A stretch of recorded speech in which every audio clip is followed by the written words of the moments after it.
while doing the bus stop. While doing the bus stop. With a small plate of food in your hand. Gotta do. Yes. Gotta do. Yes, absolutely. When somebody is doing the bus stop at a wedding or gathering and there's not a small plate of food in their hand, I'm just like, I am not moved by this dancing until you go and get yourself a small plate of food. They're obviously they're not serious about celebrating the barbecue, or should we say cookout, the way is it intended. Or the song. You are not moved enough by the song to not finish your meal at the table. You have to get up. That shows I needed to dance to the song. As you can see, I was eating. But then I stopped. That's how I judge it. Like, oh, you weren't so moved. Like you took time to put your plate down. You are missing bars. Get out there with your plate. That's how I see it.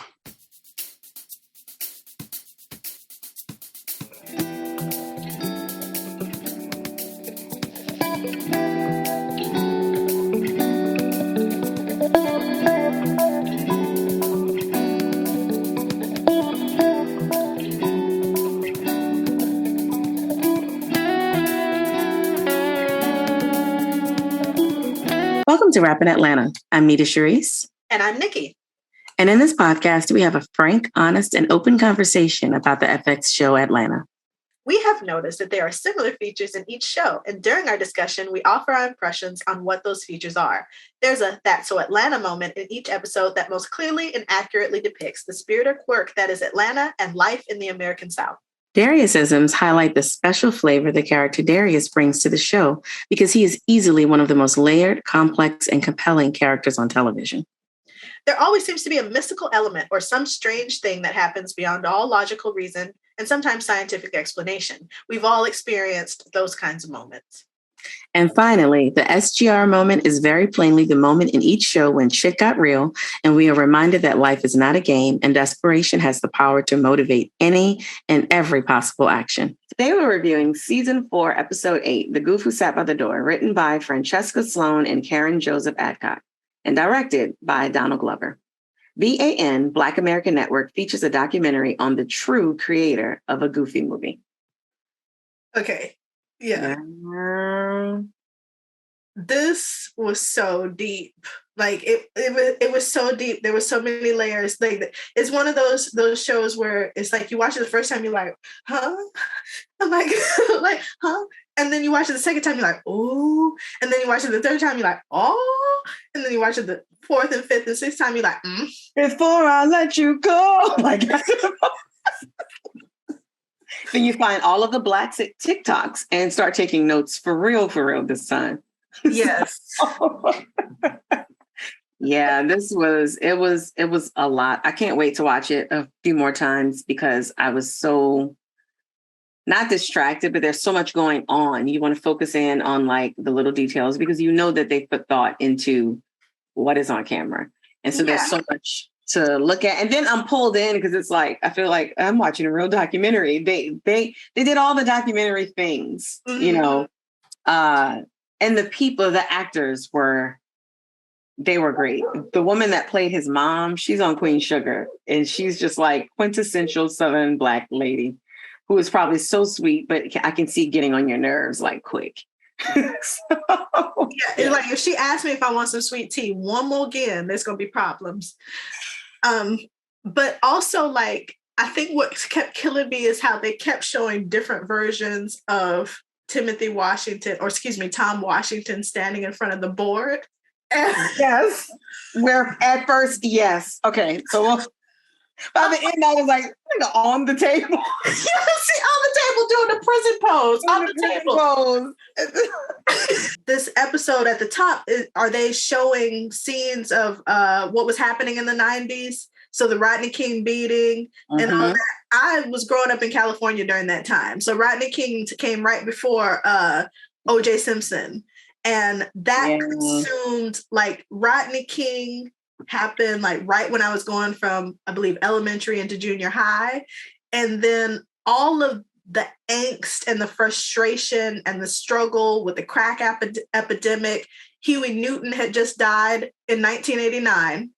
So, yeah, he had just died in 1989. And then afterward, there was Rodney King and all of that. So for anyone growing up during that time in California, if you didn't become politically minded as a Black person, then I don't know what was wrong with you, because it was like, it was politics happening all around, everywhere, having to do with Blackness, having to do with gangs, the crack epidemic at the time was pretty hardcore. Then also, I think there was a three strikes you're out law that was coming into play during the time when crack was rising in California specifically. And there's movies out now that explain how that was just, the government interfering because they wanted to fund a war in Nicaragua. And then there was also the immigrant law, which turned teachers into border agents. Jesus Christ.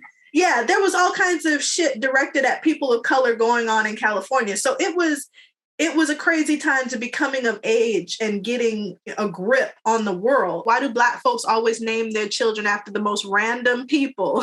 Because Tom Jones is Welsh. He's British and Welsh specifically. Yeah, but he got a little something else going on. He just ain't acknowledging. But when we see it, I saw it in the clip. I was like, okay, Tom. And if I'm not mistaken, I think his longtime little side piece, or probably person who actually wanted to be with it, not mistaken, was Mary Wells. Off top, I love the disclaimer that came up, because it just really made the disclaimer that comes out before the documentary starts, like after the BAN logo. And it's basically like, at the request of BAN's lawyers, it's basically them showing that they are terrified of Disney, because Disney is notoriously litigious. Like, that's why when you see those TikToks, or it used to be Vines, or whatever the social media thing is, when you see these birthday parties with like Mickeys that are dabbing or like doing whatever dance, something always looks a little bit off about them, because they will get sued out of their clothing by Disney. They come down on anybody that just has like a random Mickey. That's why I used to wonder, like, these people need to get better artists, but they're doing it on purpose. They're making it look just like a little different. So it's like, this is Bizarro Mickey, Bizarro Goofy, because I guess Disney just employs regular people to take pictures and report. I don't know how they find out what's going on in these little towns and cities, but they sue everybody. Like showing the talking head getting like prepped before it actually starts just feels like, oh, this is about to be like this is a documentary. Because that is something that is not new, but that didn't always happen in documentaries. You would see the talking head, like their heads would talk and then you go on. But I can't give you a time frame, but I feel like in recent years, it's been more of that aesthetic of like, sitting in a chair that looks like you're in an empty room, and then like showing them talking and showing the behind the scenes is something that is just very common in documentaries now. So I'm just kind of putting that in my column of like, this is awesome. This really made it seem real. I did not feel like I was watching like an SNL sketch. I didn't feel like I was watching a parody. It felt like, no, have y'all seen that documentary on BAN? It's like, what is BAN? Like, this really felt real. And that disclaimer is just adding to the authenticity for me. There were so many commentaries on filmmaking in general. Yeah, documentaries aren't the Ken Burns style, the traditional Ken Burns style anymore. There's more of an element of new realism. And it's interesting that you said that, because within the scope of the documentary, there's a part where they address the time in movie history where Black filmmaking took on an era of new realism, and telling the story of Black folks, and moved from Blaxploitation to new realism. And the fact that this actual episode is named after a book that was turned into a Blaxploitation movie, during the 70s. Also, just the fact that every 20 years we have this explosion of Black creativity in filmmaking and film production. So during the 90s, and I'm going to include a link in the show notes, there were so many films that came out, Black movies. And it was so nice to be growing up in that time. And then for a while, it was like, that's why we had the Oscars so white hashtag going on, because there was just like the pendulum always swings one way. There was there's always a backlash. The cousin is so horrible. Yeah, he's pretty awful, but they're dynamic. reminds me of Alan Earn. He talks about like how he didn't really fit in. He wasn't truly accepted. And then acknowledges that he, was a part of like making fun of him, but like they didn't think it was a big deal. And that's just so damaging.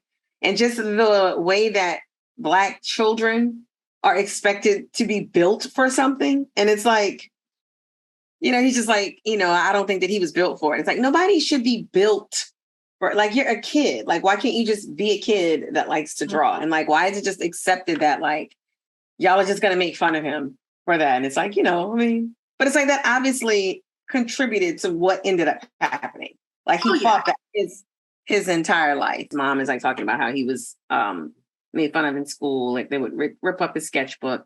And it's like, it probably wasn't even necessarily like white kids. Like these are Black kids. No, these were definitely Black kids. He's in Atlanta. These were definitely Black kids. He's a blurred before there was a thing for blurred. There is no community. And they're like calling him white and things like that. Yeah. Astro Boy was one of the earliest anime characters ever. So it's Japanese animation. If you are a blurred, typically you have some sort of affinity or relationship with anime.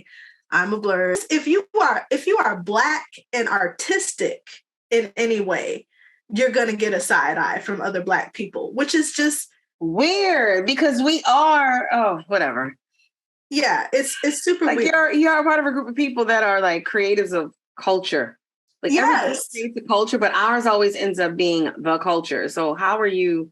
But also, I almost feel like you also can't fault people because we're also not educated about our impact because that's against the plan. Yeah. So it's like we have all these ignorant people walking around attributing things to white folks or other folks because they don't know, like, no, that's us.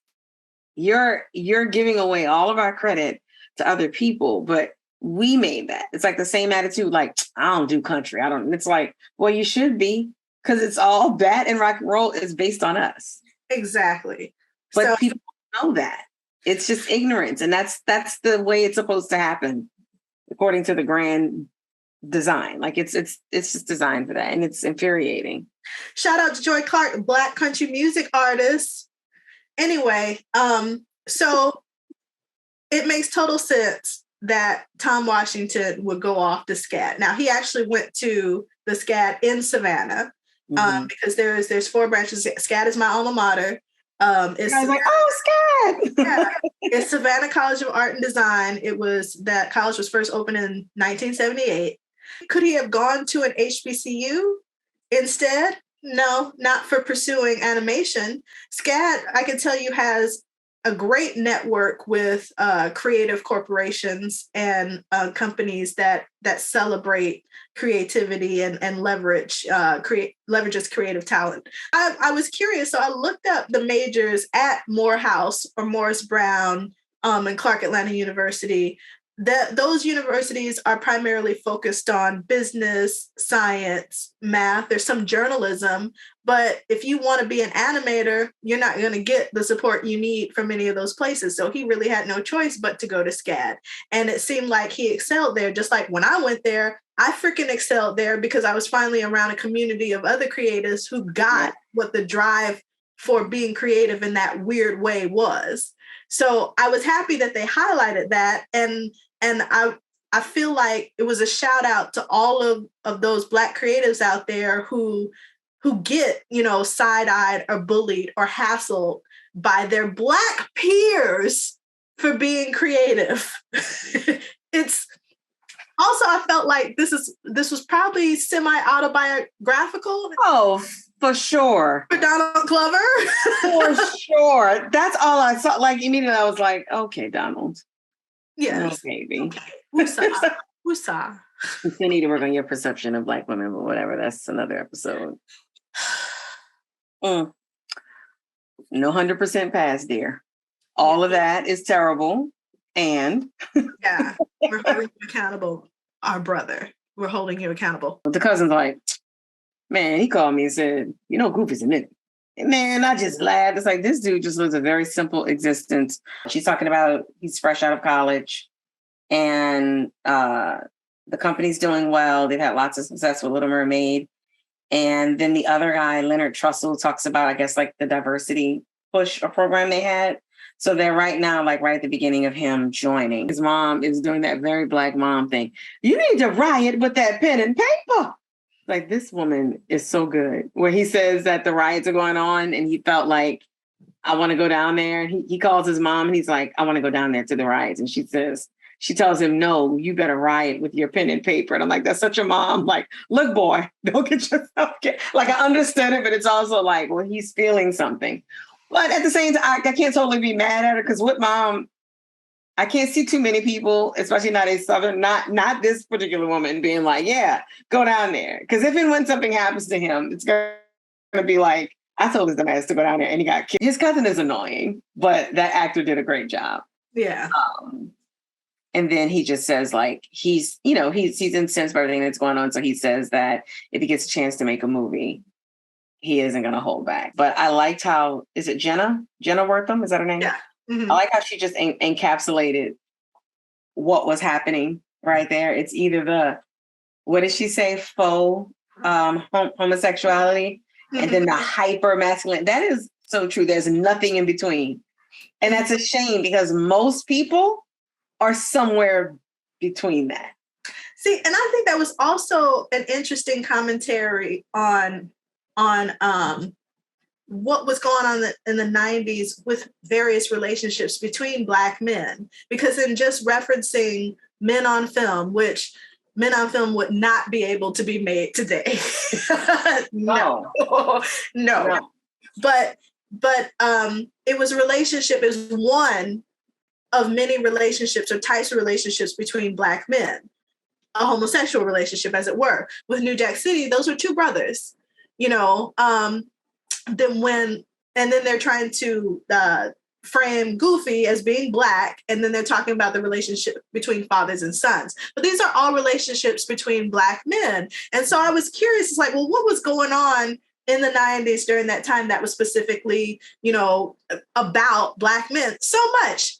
As I mentioned earlier, the crack epidemic was going on. There was gangs were proliferating all over the place. There was an uptick in men going to prison, Black men going to prison, and therefore leaving behind their families and their sons who did not have that guidance. Mm-hmm.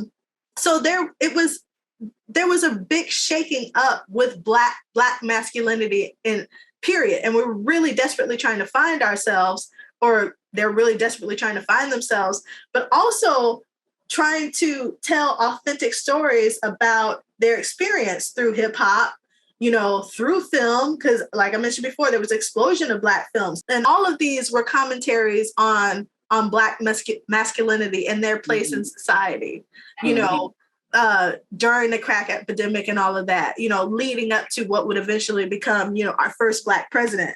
And so I think we were really trying to figure out who we are, because, the Blaxploitation movement is over. We've acquired more education. We've acquired more wealth. What's next? Who are we now, within the scope of the American landscape? Yeah.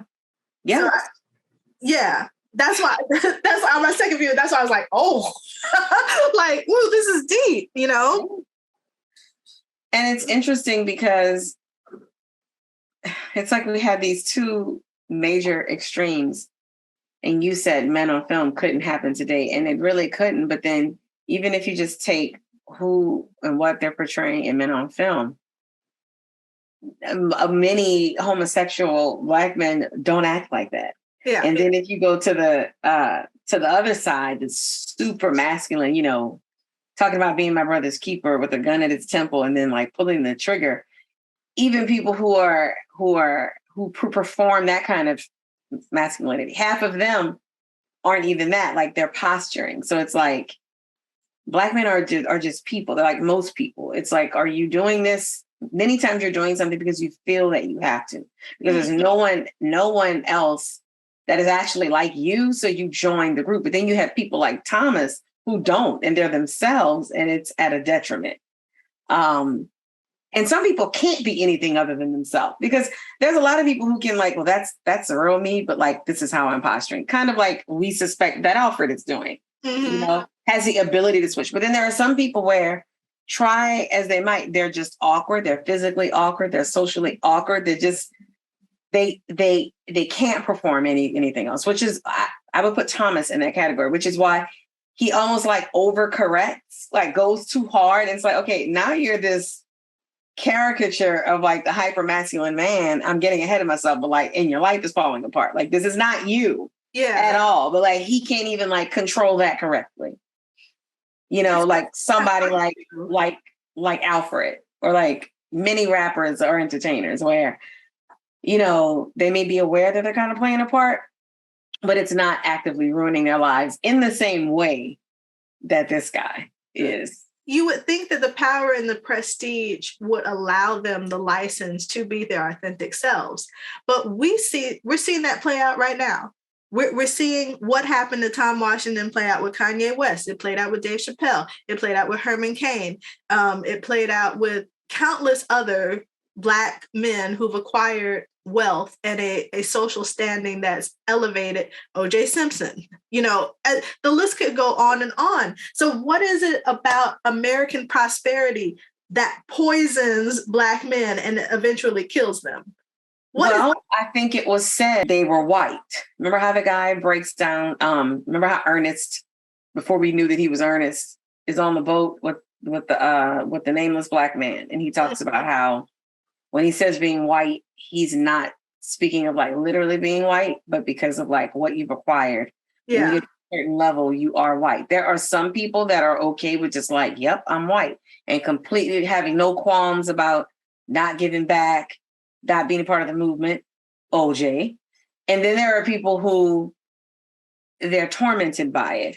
And so then they either like kind of have survivor's remorse or thriver's remorse, or they say, fuck it. And they, you know, they're still super Black, and then they may pay for it a little bit. They're still super rich, but maybe they're not as rich because they've been like blackballed. Or you have these people who just cannot take it and they lose it. Like a Kanye, who I swear I never say that name again. But like somebody that's like, man, why are you just actively like, it's like you're trying to destroy us. Like, why can't you just go and enjoy your money and just go away? Why are you turning around talking about white lives matter and slavery was a choice and George Floyd died of fentanyl and the person actually wasn't sitting on? It's like, what the fuck is wrong with you? And then you have Thomas Washington, who, you know, they say at the end, like he just wanted to belong. Mm-hmm. It's like, you have power now. So, you know, I think his friend or his work friend correctly summed it up and said he was trying to show that being an animator, you know, that a Black person could be an animator, but he didn't do it by just being himself. You are Black. You don't have to do, you are Black. You've said this before. I like this and I'm Black, so this is Black because I like it. Exactly. But it's like he attains the power. He's himself. He's obviously like brilliant and talented, but the power and the prestige and the money did not inoculate it from him. He's still posing, but now he's posing as what I guess he even accepts that being a Black man is. And is like, you know, like you got like all these people just hanging out in your office, which if you want to do that, fine. But now it's not professional, you know, like people just hanging out and you on top of the table in a prison pose, like, but that's not even you. Like, why can't you just be the animator who I suspect has a lazy eye, is cross-eyed and be goofy, but still just be you? Because then you have somebody who's like you, who's in this position, but he falls into that, you know. I just think it's maybe like some people are just more mentally able to just, they understand what's going on and they can operate in it. And then they get the power and then they go, and he did not have that. I think he did have it while he was in SCAD, which is why he produced that cartoon, The Little Prince. Because Prince is one of those Black creative personalities who stayed true to himself no matter fucking what. And sure, he took shit from it. He got shit from the record companies, you know, to where he had to he was change his name to a symbol. He had to change his name to a symbol in order to have like agency and whatnot. But he never changed who he was. And he was a testament to the fact that, yeah, you can become wealthy and make moves and own your own shit and not give up your Blackness, because he never stopped being Black. And, you know, did he have issues? Yeah, he had issues, you know, with his relationship and marriages and, you know, the relationships he had with women, how he treated women or whatever. Yeah. Yeah, that always like doesn't jive for me, but yeah. are complex. Yeah, but people are complex. But you said it. He knew that he was Black. This dude didn't have that, in my opinion, or it didn't last. He did not have that certainty to me. That I don't. Yeah, it's kind of now that I think about it, it's kind of amazing what Prince was able to do, because he was mimicking James Brown and Jimi Hendrix, in his performance choices, the way that he sang music, the way that he performed music, the way that he played music. And then he was just like, and I'm a short nigga, but I'm gonna wear high heels, and fuck it. I'm going to be gorgeous and wear eyeliner and have the most masculine of men standing for me, which blows my mind. Yeah, I know some of the most typically toxic men. When I say typically toxic, just like regular Black man, isn't trying to change his speech, isn't trying to acknowledge or affirm anybody. He's just a regular dude, but loves Prince. And I'm always like, because yesterday you had a problem with this, but Prince looks like a little beautiful woman. Yes, Prince was gorgeous. But Prince is that nigga. Yo, I was just like, I don't care how effeminate that dude is. And again, that's really nice, because the problem that men had at the time with men on film is they were effeminate in a toxic way. And so somebody could easily say that he's feminine as hell, but he was the first major non-binary Black superhero, and he never was afraid to own that. And so I think it's very fascinating that Tom, this character had he had that clear enough perception to see that and recognize that. And then he identified with it, because the little Prince is him. Mm-hmm. He's sitting on the moon after having lost his dad his freshman year. That's clearly him. They realized that they voted for the wrong person, and now he's CEO. And now this is the picture where he is looking into the camera. The people in the boardroom are behind him, but he's standing up and shaking. He's like flanked by two white men, but he's shaking. He's shaking a man's hand. He's like looking in the camera. So I think this is the very first, like right after the vote, I guess. Of course, he gets accidentally made into a CEO. It's by accident. There's no way that he could have worked his way up. Okay, so I'm going to post a link in the show notes about the history of Walt Disney. That dude was a fucking racist. Yeah. Also, there's going to be a link about like the history of blackface and minstrelsy in animation. Disney was very much an architect of that. If you look at Steamboat Willie, there's all kinds of racist Easter eggs. Mickey's fucking gloves. Like, Mickey has gloves on, like the way it looks, the black, like. Yes, Mickey is serving Donald Duck. Donald Duck is clearly white and Mickey is Black, but he's a servant to Donald Duck. All of his behaviorisms and everything is just a form of minstrelsy and blackface.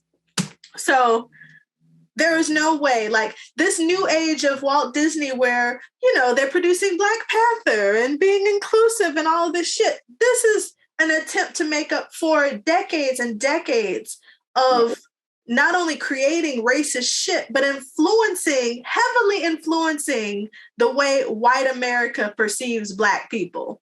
Yes. That's why, for the most part, that's one of the reasons why I didn't fuck with the Goofy movie or most of the Disney cartoon. I have to tell you, when I first looked at it, when they showed him as like, I guess, a student, he was older. I thought it was the guy that plays Everybody Hates Chris. His name is something Tyler something, and he's on Abbott Elementary now. I thought it was him for a second. Oh, okay. And as it kept going, I was like, is that Robert Townsend's son? Like, this dude looks like Robert Townsend. And so then when his name comes up later, I'm like, I had to pull up the cast. I'm like, this has to be some kind of nod. But yeah, so like, I was just like, is this Robert Townsend son? I mean, because he looks like Robert Townsend did then. So I know it's not him. So later when somebody's telling the story and they're like, everybody was in there. And then their name was like, Adina Howard. That was a deep cut. I was like, what? But I was really waiting to see her be like, yeah, so I was in between videotapes.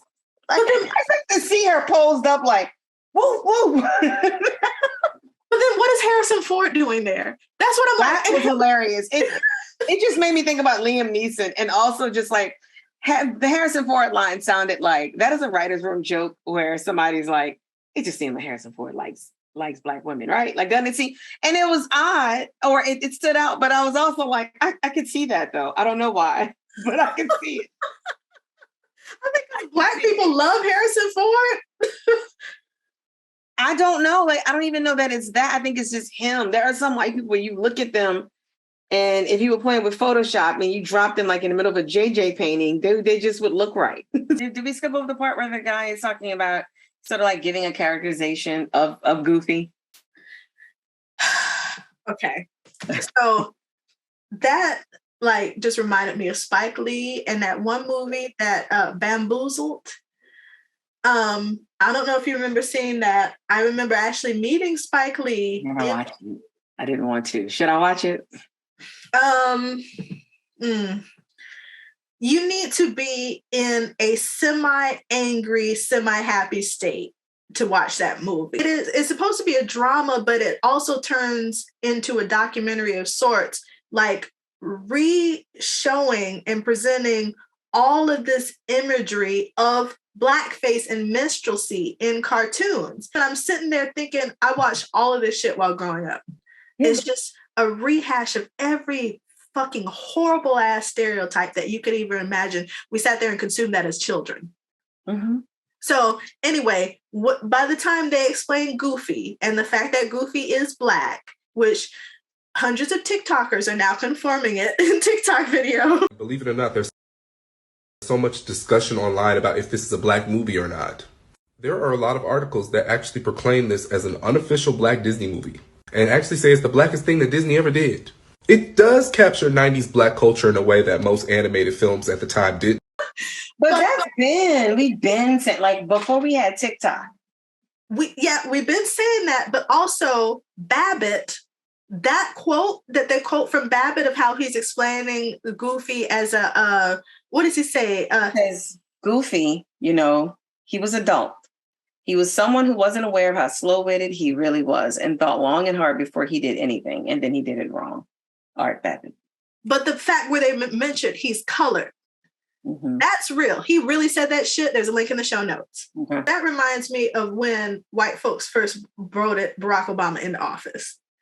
Yes. What the hell? Things are okay. What could go wrong? Let's give a nigger a chance. So, especially a very specific type of nigger. Exactly. So it seemed to be that Barack Obama was Tom Washington at that point. We're doing okay. We got the Lion King money going on, and we've got power and all. We've got nothing to lose. He can't fuck it up that much. And in Barack's case, he got a little bit of white in him. That white will steer him, right? Yeah. Like, he's not all the way Black, which I did hear some people say. I mean, he's not totally. It's like, oh, now look at white people wanting to notice nuances. Like, what happened to the one drop rule? Like, he's a nigga. Yeah. President, he's biracial. Like, we really shouldn't just call him Black. Like, that would be fucking believable. Okay, so I know this is a little aside, but I got to read you this passage because I was just like, oh, really? So one of the Black towns, Mound Bayou, Mississippi. This is a town where newly emancipated Black people actually cleared the swamps to build their town in Mississippi. They didn't have any help.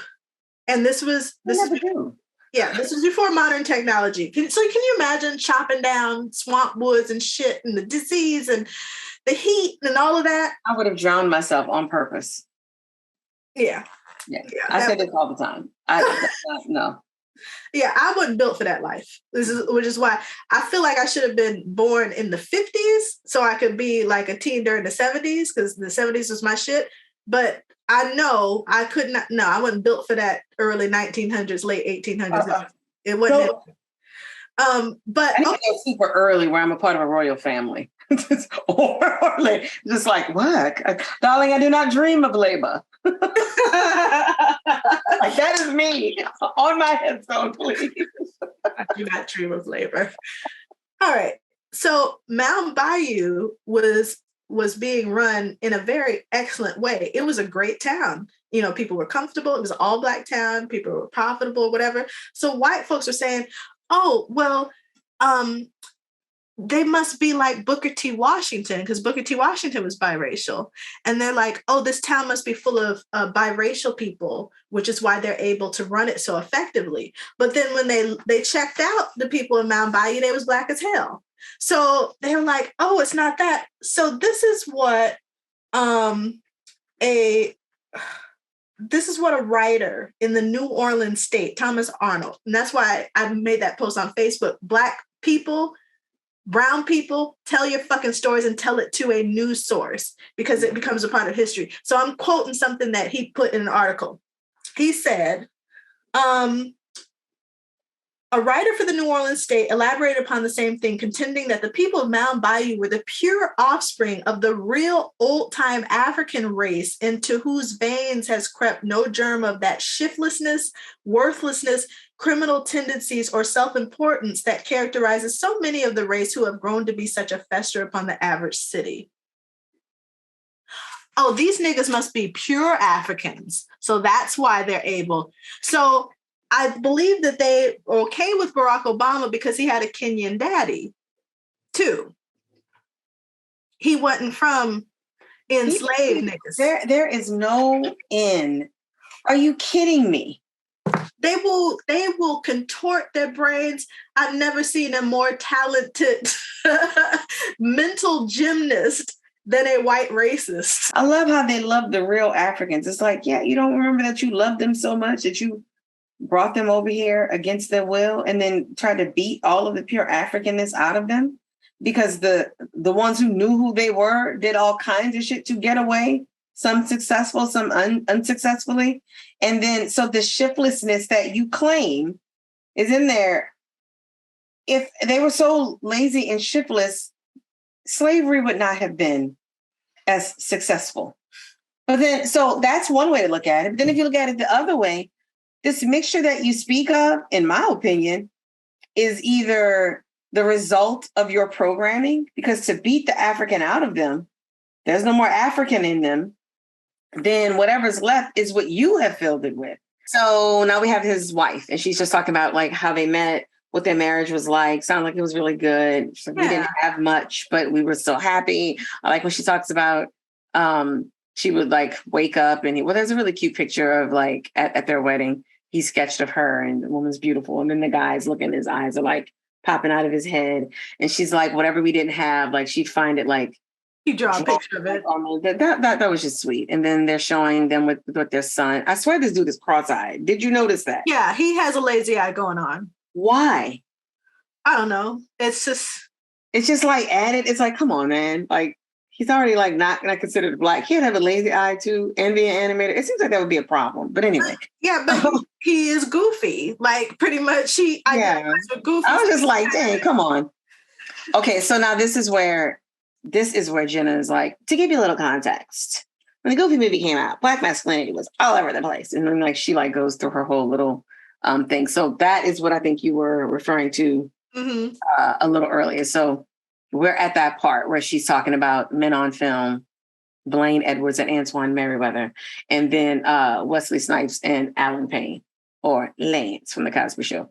Let me go past that. And then we see his son. I think this is the first time we see the son as an adult, like when we're first like introduced to him. And he's talking about, because they show like this heartwarming moment between Goofy and the son in the movie. Then they go to Maxwell, Washington. And he's just talking about like how he notices now all the things that his dad put into the Goofy movie that I guess was about them, including like the fishing trip and and they're showing like how the dad felt about Black exceptionalism, how he like sings this song, he moonwalks, and then like dumps the ass about like all this stuff, and everybody's like, yeah.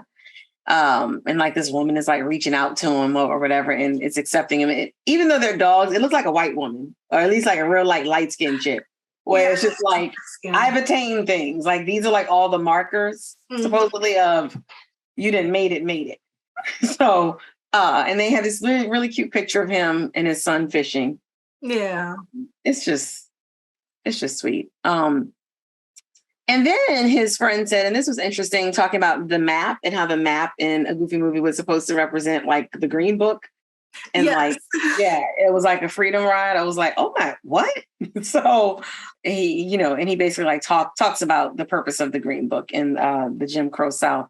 And then the guy Trussell, who was talking about the diversity program, was like, the word started to get out that there were things that were put into this movie that really meant a lot to Thomas. And that word got out, which to me was like, you can't let them know. Like, you need to do things. Just like you have said many times that Black is King, that you picture like Beyonce being like, yeah, I'm going to do something about Lion King, and it's really like, or my journey to find myself.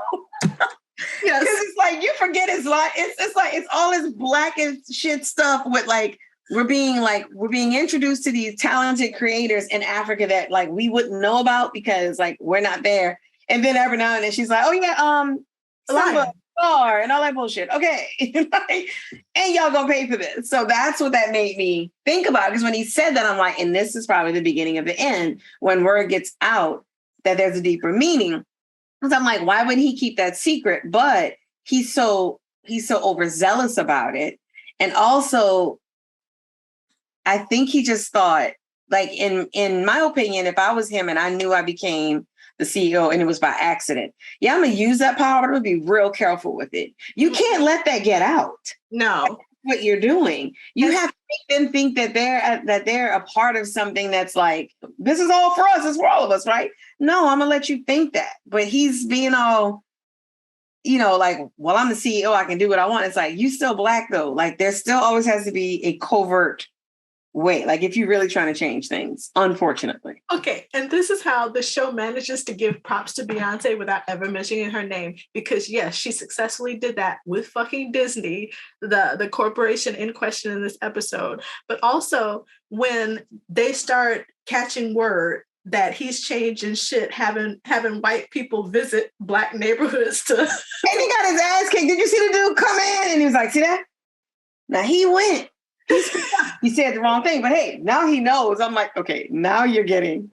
And when he's doing a little dance, he's like, draw this. He's like doing like the little crazy leg. What do you think about TLC? No, I agree.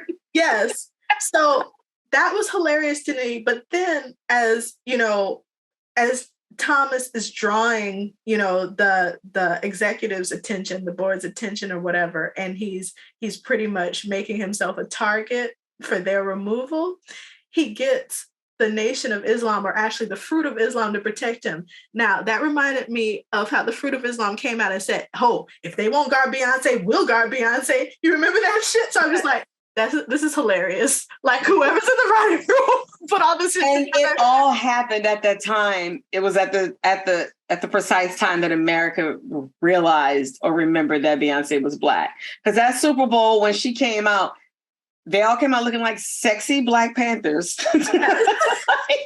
And I was like, Beyonce, they look like they have, like, what do you call it? Like, where they have, like, the bullets on. They have the sashes. Yeah, it was like, which has an ammo sash on. And people are like, what's going on? It was around that time where it's kind of like, all right, Beyonce, if you about to be rejected by the whites, we're here. They're there like they always are. It's almost like you taking a stand, you are acknowledging your Blackness in the face of all this whiteness.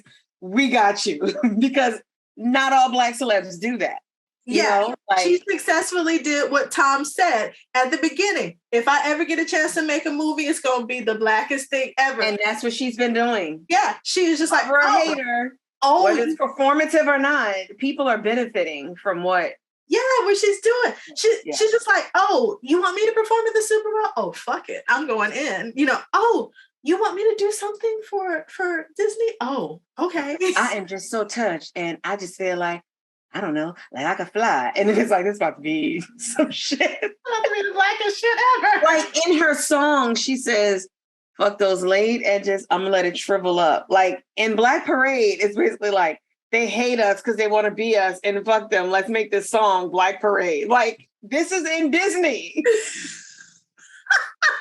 Where she's basically like, because I remember when I actually listened to the lyrics, it wasn't just like, she's like, we're Black. Maybe that's the reason why they're always mad, and they always have been, Disney. Yeah. I'm like, did they not listen to it? They were just like, Beyonce's doing it. Like, man, they didn't read nothing. They don't understand half of what we're saying anyway. Right. Like, and there's so many TikToks about this, but there's also so many social media posts, period, or like there will be like a conversation of white people saying, oh, I didn't understand what this Black person meant. And then they corrected me. So we were just talking about that this morning, like how you could say, oh, he stay fucking up. Like, a white person wouldn't know what that means. We know what it means clearly. Like even, what was it this? I feel like that one is really, they would be able to, everybody knows what it means to fuck up. And to stay means you ain't leaving. Like you just staying right there. So even if you look at it as he's staying in the fuck up, how come you can't figure that out? Girl, I don't get it. Okay, sorry. Somebody dubbed Lean On Me. And Lean On Me was already a Black movie, but that's why I was like, with what? It's finna be some shit out the school. They jumped their youngin'. Mr. JC, we got the new retros for the basketball team. All right, but I'm telling you, them hoes live. I thought you might want to see it. I do want to see them hoes, Miss Williams, and I also want to FaceTime my bitch on lunch and gamble with this nigga and face a backwood. But I can't be in California and New York at the same time, can I? So how about your Judge Judy swag act and do something without a nigga for once? Mr. Clark. Hey, not right now. Vanilla Ice looking at me, okay? They really don't understand what the fuck we're saying. They don't. And then I think it's part of, they're not taking the time to really listen to us because they just don't give a fuck. They don't care. Yes, because it's coming out of a Black face. Yeah, like, yeah. So whatever she said, whatever. Unless, and like, even when it's something that is changing the culture, they're still not really listening. They don't care if it's about to make money for them. It's like, niggas go ahead and, nigger, as long as I can take credit for it or say that I found you or I'm giving you the platform, I really don't care what the fuck you're doing. But it reminds me, this was a TikTok. I think I sent it to you. You remember the Gap ad with LL? It was a Gap ad where he has and it promotes FUBU. Yes. Yes. He splits that in. For us, by us. Right. And because I remember seeing that ad and hearing him say that and thinking, FUBU. And I remember being like, but this is Gap. But there were a lot of people that went to Gap like, yo, y'all saw FUBU here? Because they heard that. And it was like the biggest dog whistle. It was like, he talking to us. And then we all got up and Gap was like, oh. And, and then something happened. I forget what happened, but I think Gap contacted the guy who's on Shark Tank, who like is the founder of FUBU. And he was like, and we had a nice little conversation and, it was a good one. But like, they didn't realize it until 3 weeks into the campaign. Gap is huge. You know how many people a national campaign by Gap has reached in a weekend, let alone 3 weeks? Mm-hmm. He said that he goes up to talk to him. And then that's when he sees him drinking whiskey with Robert Townsend, Janet Jackson, Sinbad, and Adina Howard. Okay. When they brought in Sinbad and Brian McKnight, I'm like, okay, this is very, very much a commentary on what was happening in the 90s. Very much. Because that's the 90s as hell. Yes. And then Brian McKnight is like Eddie Murphy, Arsenio Hall, Dean Hardison, Harrison Ford. It was crazy. Random Harrison Ford. And also Sinbad, seeing him, I think I remember that something. Did Sinbad have a stroke? Yeah, he had a stroke. He was recovering in 2020. Okay.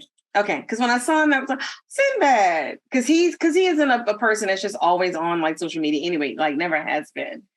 And so that allowed me, I guess, to forget. Because I think I heard that and was very sad. But seeing him, it's like, oh. Because he was like an animated, he's like tall and big. Dude. Yeah. My dad he loves Sinbad. Yeah, he was a force. He was a name. Right? Yes. But that stroke aged him dramatically. So that's what made me sad. So now Brian McKnight telling the story about him like wanting to know who he was listening to at the moment. And that's when he brings up Tevin Campbell. Mm-hmm. And I really love the old Black person commentary when he says like people kept calling him Kevin.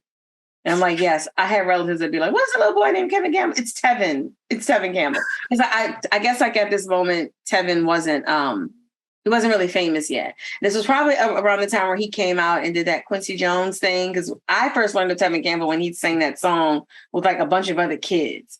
Tomorrow is just for us. And then he came out with Can We Talk and all those things.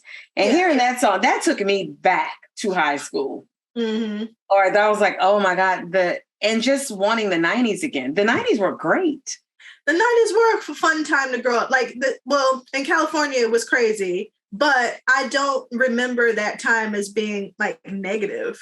Because the pop culture was like, yes. Well, and pop culture was very Black, so I felt seen.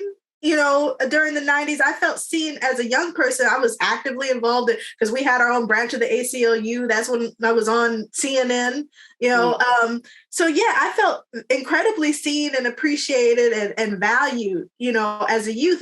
And by the time I graduated from high school, I was ready to take over the world because I was just like, there was nothing standing in my way. There was nothing holding me back.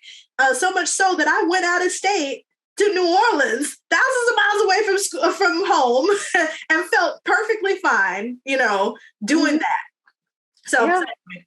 So he gets to having, I guess it was a commentary on the music, because that is really what causes people to say that Goofy movie is a Black movie, because people talk about how good the music was. And so I guess that little thing is just to show how much care he took that the movie reflect actual culture. Then when you put that beside him wanting to be wanting to feel a part of Black culture, it's also kind of sad, because that's what Sinbad, I just went past the part where Sinbad was like, he also kind of had a little bit of a chip on his shoulder.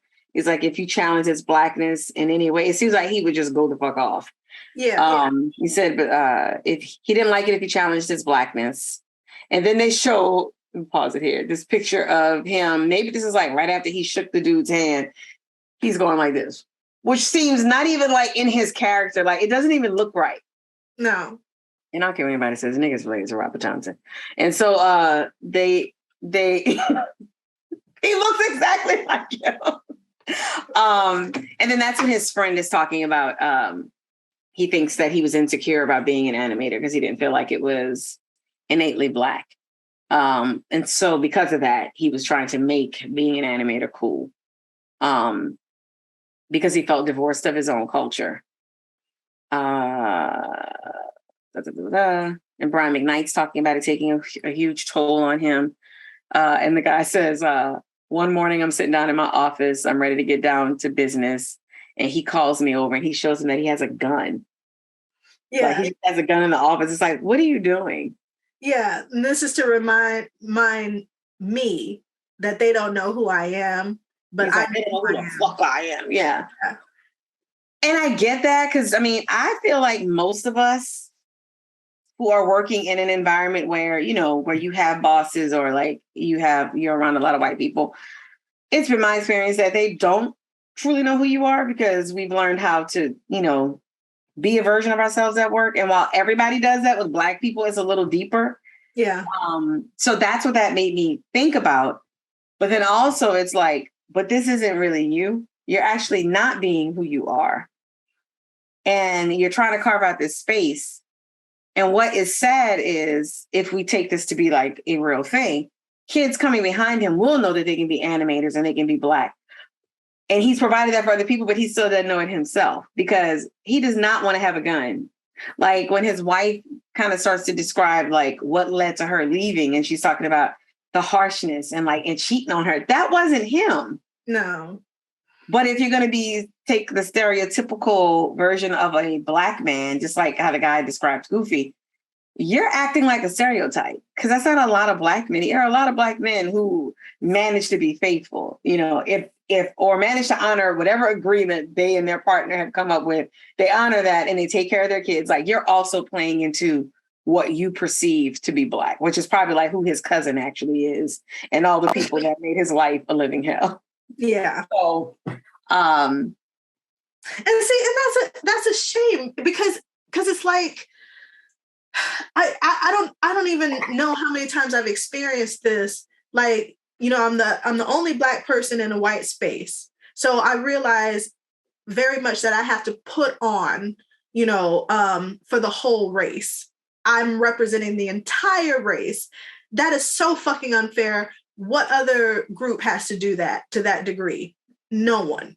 But then also, like, I have to put on for white folks, but then when I go back into the Black community, bringing the knowledge that I've acquired, I have to put on for them in order to understand that I come in peace and I bring them gifts from the other side. Right. Because they're looking at you crazy too. Yeah. Yeah, and that it shouldn't be that way. I feel like with us, it is to a great degree because what we do drives and leads the culture, where even these other groups participate in things that are brought to them by Black people. Mm-hmm. So that's why I feel like if we were sitting in here with a bunch of other like non-white folks, they would know exactly what we meant. I just feel like other groups have the ability to, after a while, people don't see them as that because they can just assimilate more, especially, and this is a blanket statement, but I don't mean it in ignorance, especially like Asians, because they are usually seen as the model minority. Yeah. Even though with Asians, there's even like there's a hierarchy with like what's considered like the best Asian, like the colorism and like all that stuff. I believe everything is present in all of our groups, but it just seems more severe in the Black community. And I really do believe that is because there has not been an acknowledgement of our existence as a group in the first place. You know, everybody else is trying to assimilate, which we do too, but I firmly believe that because America is the reason that we are here, like we are a part of their story that they don't want to tell, we don't get the treatment of being looked at as a group that is here, that is doing this. You know, like you have... that is contributing and meaningful and powerful way.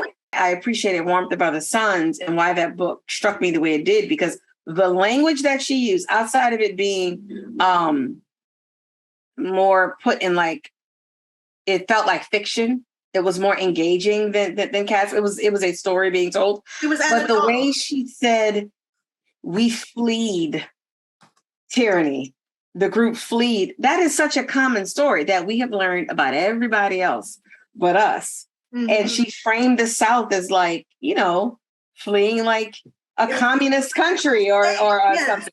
It's never been framed like that for me. It's just, we were here.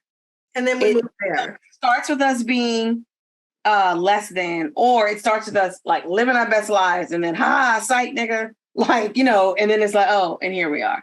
So that's powerful. Like words mean things, you know, the way that you frame things. So looking at these people that are leaving the South and going to these other places and trying to start a better life, just like every fucking body else. That's why the story needs to be told, because people don't see it like that. They just ignore the part where we were unfairly treated and forced to work for free, among all the other things that people don't know about, and all of the trauma and the lynchings and the thing. And then, okay, it's over. So come on. What? Like, it was literally illegal for me to know how to read. And now you're going to like make fun of the way that I speak. The fact that we're still here and speaking and managing to preserve and contribute and establish culture, even as you actively try to murder us every day. And it's crazy. So to me, that is why if it's Black, it's going to be worse. Because they still act like we're here illegally, even though we ain't crossing no damn border. We were brought here. And so, but I am hopeful, not for myself, because I don't feel like it's going to happen while I'm still alive, but hopeful for like the ones that come after us. The fact that they are starting to do archaeological digs with the express purpose of unearthing things, and the fact that funding is being put behind really, truly, deeply studying mental health is going to help our descendants. Yeah, and why is that happening? Because more of us are entering into the higher echelons of academia and asking for these things. Or in order to get closure, or taking it, demanding it, or just going out and doing it on our own, and that's why this affirmative action thing going before the Supreme Court pisses me the fuck off.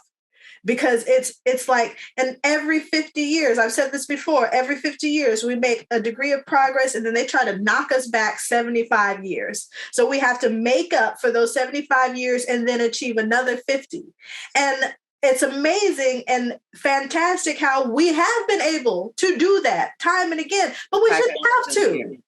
We should not have to. So, okay, we've reached a part of the episode where his decline is becoming more obvious. Yeah. Here's what I appreciate about this episode. As being a person that likes to laugh at things at inappropriate times, this is so serious. You're in it.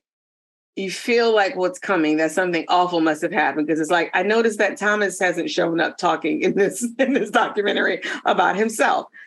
But when they do things, I don't know if it passed up yet. I think it's about to. When they're very serious and then the man is talking about how he started to laugh and that guy does the goofy laugh. Yeah. And he said, it was like goofy, but broken. I wish I had written that line. And also I'm like, how many takes did this take? Because I know that man wanted to laugh. Because remember, this is not real. And Atlanta at its core is kind of a comedy, sort of. It's a dark comedy. Yeah, it's a super dark. It's opaque. It is an opaque comedy. And just seeing him laugh like that and then basically talk about like how he had literally become goofy. Down to where they show the crime scene, they got the gloves. And the shoes. And I saw the shoes, I was like, wait a minute. Are those goofy shoes? Those Little House on the prairie looking shoes. I'm like, why am I laughing right now? I can't stand them. And see, this is what the fuck I was talking about earlier. This is exactly what the fuck I was talking about earlier. We do this like no other race does this because this is a tragic story. And it's a horrible story, but that's very reflective of what's going on. At the end of the day, there are still times in this whole Kanye West story where I'm just like, that shit is hilarious. Yes, I don't want to laugh. I don't. But yeah, at the same time, I'm just like, I can't help it. I can't help it. And neither can the writers of this show, obviously. It's like showing him kind of break down, like he's got his, I can only assume, whiskey. And he's just kind of like, I feel like he's talking to his son because he's like, you're going to be so proud of me. Because his wife even said, like, he would keep saying, like, all of this is for him. Yeah. Which just shows like how impactful his father's death, like what an impact that must have had on him. Because it's like, it's just so sad. For those of you, because he does mention Huey Newton, the movie, the Goofy movie was supposed to end with them going into a thrift store discovering Huey Newton's rattan chair. For anyone who doesn't know who Huey Newton was, I grew up in the shadow of the Black Panther Party in Northern California. He was a activist who simply wanted to maintain safety and security in Black neighborhoods in Northern California when the police were regularly coming in, beating and killing people just for the thrill of it. And so he fed families. He gave out turkeys. My dad went several years to get free turkeys. Now, he could have just paid for the turkey, but he went and got Huey P. Newton's free turkeys. They tasted better, I'm sure. I think he probably wanted to be in the crowd and among. He just wanted to go. Yeah, he just wanted to go. And I probably would have done the same too. They were feeding children breakfast in the morning before going to school because there were too many Black kids going without eating. Huey P. Newton and the Black Panther Party are responsible for the free and reduced breakfast and lunch programs in schools nationally. That everybody takes part in. That when the Obama administration came, I think in the second term, they actually did away with the paperwork. You used to have to fill out paperwork to qualify for like completely free lunch. Like everybody could get like the free, but if you needed completely free, I remember because I had to, direct parents to the office and then I would get a list and, whatever. In Obama's second term, I believe, they did away with all that. You don't have to do that anymore. You just get it. It's just free. It doesn't matter if you qualify or like if you need, and if your parent makes you lunch, well, then you don't go in that lunch line. You just go straight to the table and you eat your lunch. Yeah. But that was, people don't know that. But my mom talks about like, she remembers getting the breakfast like as a kid. She's like, oh yeah, they did a lot. There will be a link in the show notes because there will be several links on Huey Newton. Because they need to know. Yeah, because I'm tired of the Black Panthers being painted as these domestic terrorists. Meanwhile, you have actual domestic terrorists kidnapping Black storming the Capitol, because Huey Newton never went into the Speaker of the House's office looking for her. No, they never threatened to hang the vice president or send a noose to hang the vice president. No, never did that. But they're painting. Never kidnapped several women. Killed 2 of them and had 1 escaped. You heard about that story. Wait, huh? I thought you were about to talk about the governor where they, was it the governor of Michigan that they discovered that there was a plot? Okay, yeah, there was a plot and they're still in court over that, trying to get all of them. But no, recently that white man, and he was a known racist, he was posting his shit on social media. Black folks were reporting Black women going missing. Churches, ministers are coming out reporting Black women going missing. This guy had taken several Black women, was holding them hostage in his house while spouting all this racist shit online. And he killed 2 of them, 1 escaped. When police were getting these reports from the minister and everybody, because there was multiple reports, they were like, "Oh, there's no proof that any Black women are going missing. What? They're not here anymore, and ain't nobody know where they are. So what are you talking about? Oh, yeah, that's not. They don't see us anyway. So how could something be missing that wasn't there? Yeah, they caught his ass. He was all kinds of white supremacists, domestic terrorists, and all that shit. What was he doing to them? How long did he have them? Girl, I'll post a link in the show notes. Oh God. Okay. So we're almost done. So they highlight how they started to change his movie around, because not only did he have the scene that you were just talking about in the thrift store discovering the throne, yes, but they also said, and I think they may have said this at the beginning, but it was Thomas's intent to have a scene where they get pulled over by the cops and the cops kill Goofy. Mm-hmm. And it's like he was really trying, which I'm like, okay, how did he think that was gonna that wasn't gonna happen? But that's what finally drives him. Well, what finally drives him is how they replace the thrift store scene with this very goofy, the silly thing with Bigfoot. Yeah, the Bigfoot. And so just to know that they had been simultaneously doing that while he's crafting the movie that he wants, he rushes out, he gets into his car and drives away. And like one of the animators talks about, like he tried to stop him, but it just finally pushed him. Body never found. And then that's when that's the voiceover that's happening while we see those shoes and those the gloves. And how his body was never found. Which of course, my first thought was, did he die? Like, I don't know. Unless maybe we just assume, well, he was Black, so like maybe he couldn't swim. Like maybe he did die, like he went into a lake. That's the first thing I thought. I was like, he probably did. But he knew there was a target on him. He said, well, I might not live long. He started talking about that for a while. I don't think he was suicidal. I don't think he was, and I tried to do some research on how many like mysterious celebrity deaths have happened. I didn't have the time, and I also didn't have the intestinal fortitude to really delve deep, because I didn't feel like being depressed after such a wonderful night last night. But anyway, yeah, this episode was a lot. You guys at Atlanta FX. Oh my God.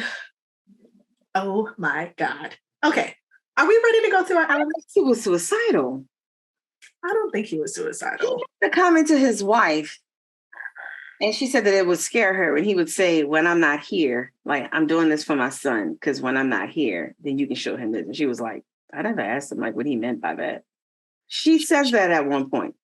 I think he got the feeling that, because I mean, how many, because of like what he was doing, that they were going to get rid of him. Yes, I would like to see it from that perspective. I really like to, because then you see it so many times how, Black men, first their characters are assassinated and then they show up dead. And I don't care what anybody says. I think it's a plan to kill them, because they're doing something with their power that's not a part of this agenda, to maintain the status quo. So, and it's just happened too many times. The Black members of the Black elite, they either go crazy or they die, or both. So yeah, I guess I see that. I guess I was looking at it when the guy was alluding to the fact that he didn't think that it was an accident. I saw it as, oh, maybe people thought that, oh, he was drunk and had an accident. And I saw it as, oh, it wasn't an accident. He did it on purpose. mm-hmm. I didn't think about, like, I kind of thought about that, but because there's like one of the animators, he's like, well, you know, especially after I saw the tape.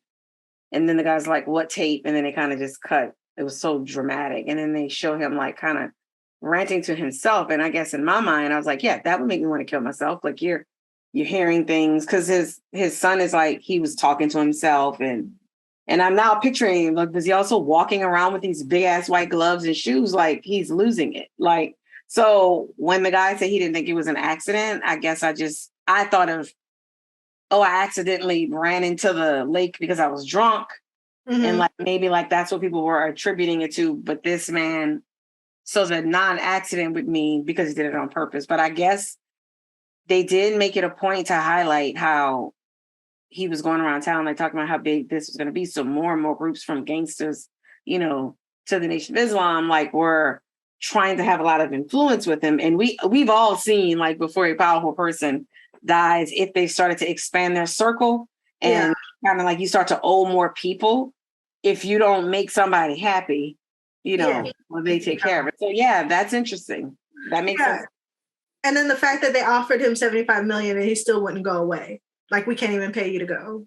Yes. And also the fact that his cousin, I'm like, okay, you're a dumbass. He's sitting there, you know, they offered him $75,000. And I remember hearing that thinking, they insulted him with $75,000. And he doesn't, like, I guess because of who he is, he's like, shit, that's a lot of money to me. That doesn't even match. So I thought that. And then right after, the guy's like, no, $75 million. Give him $75 million. Yeah. I feel like the guy was like, what dumbass told you $75,000? It's like, nigga, $75,000. Come on. This is Disney. Yeah. Anyway. Yeah. So, and then that's when the thing comes up that January 14th, 95, his Chevrolet was at the bottom of the Castaic Lake, 40 miles from Burbank. And that's where he would take his son fishing, and his body was never found. So, super bummer. So sad. Go into our elements, if you like, of which there aren't many. There really weren't many. I don't even remember what my That's So Atlanta was. Did I write one? No, I think we just had, I didn't put my thing in here. I think it was just the SGR moment. A Black American Network, you know, Black documentaries. Mm-hmm. It's just, yeah, it's what we do.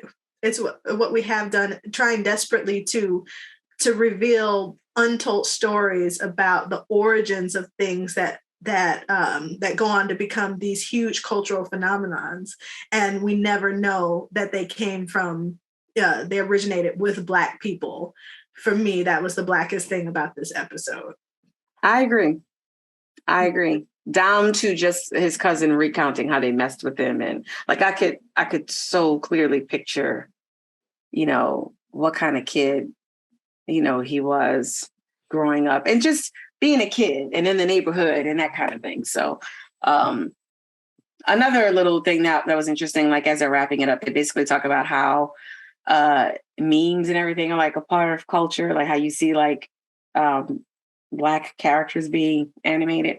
And I think it's his son that's saying like, he feels like his dad would have been happy to see that, like he's a part of the culture. Because he's like, these things that you see, like that's what my dad was doing. Like earlier in the episode where he starts to say like Goofy was Black, and they show like these Goofy type characters, but they look like Black guys, like they're on the basketball court. So he was just kind of saying like, I feel like my dad would be happy to see that he's a part of the culture. But again, very much unsung because nobody's going to know who he is. So that's yet another thing that we have to learn in somebody's TikTok. Like, did you know that this thing that everybody does and says and knows about and applies to everything was started by a Black person? You know, and like how we have to do that for everything. I hate that so many of our heroes aren't given their flowers while they're still here alive and well. It's not until death that they're truly appreciated on the level that they should be. That's sad. You know, because I hate for any Black creator to die feeling like that what they were doing left them unfulfilled or didn't come to fruition or wasn't realized in the way that they originally envisioned. And the way that they deserve. Yes. Everybody is doing something that was made possible by you. Somebody like that should be thriving. Exactly. Like they should have an estate.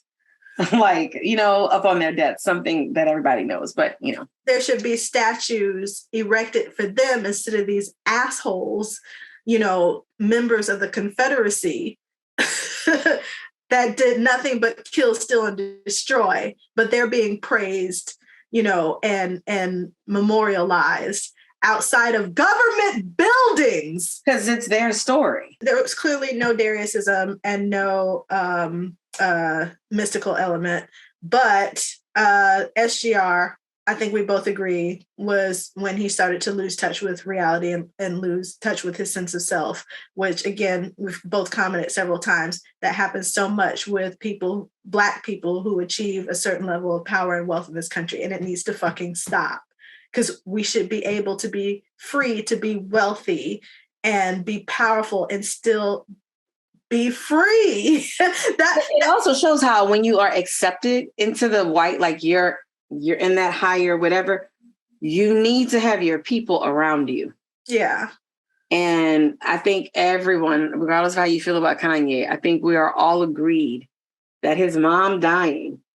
Yeah. Yeah. That's the only person I feel like that loved him. See, and so that's what had me singing Frankie Beverly and Maze when we first started recording. Because I'm like, Frankie Beverly has managed to become Black famous, attain this, have this standing longevity, in the music world.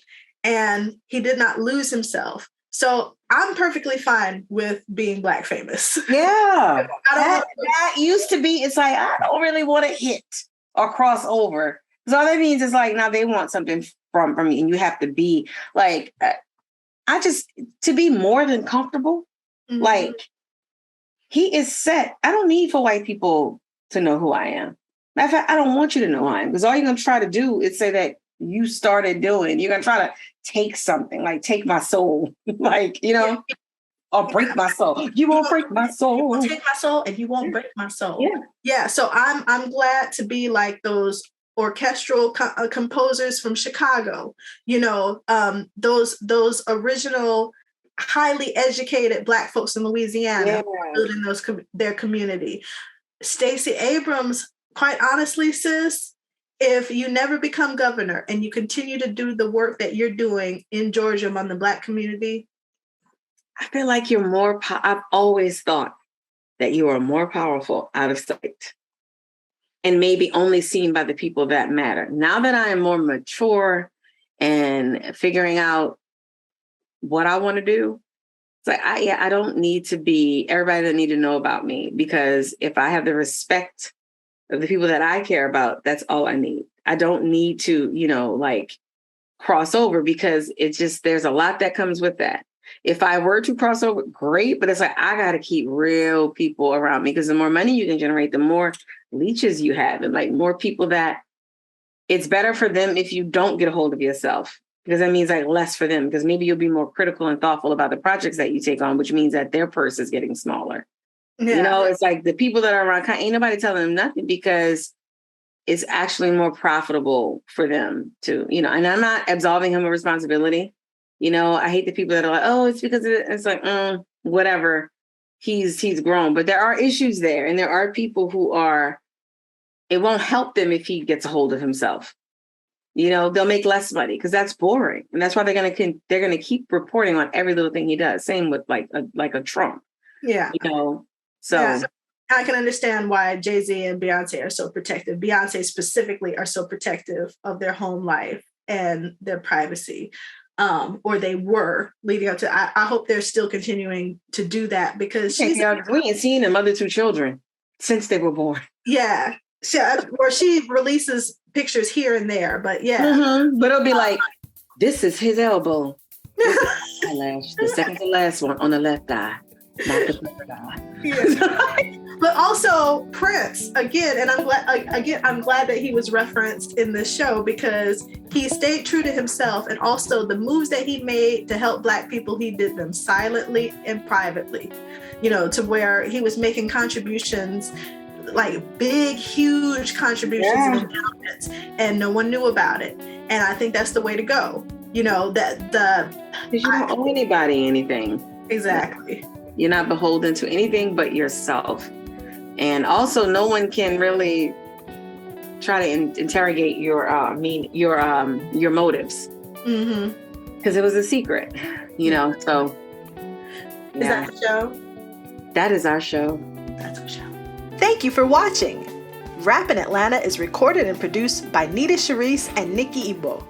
Our theme music is Joy Clark's Galaxy Groove, performed by Joy Clark. Discover more about this talented artist at joyclarkmusic.com. Rappin' Atlanta's artwork is created by Prime Vice Studios. Learn more about this intellectual property development agency at primevice.com. You can find us on your favorite podcast player as well as YouTube. Don't forget to rate, comment, subscribe, and follow Rappin' Atlanta on Twitter and Instagram at Rappin' Atlanta.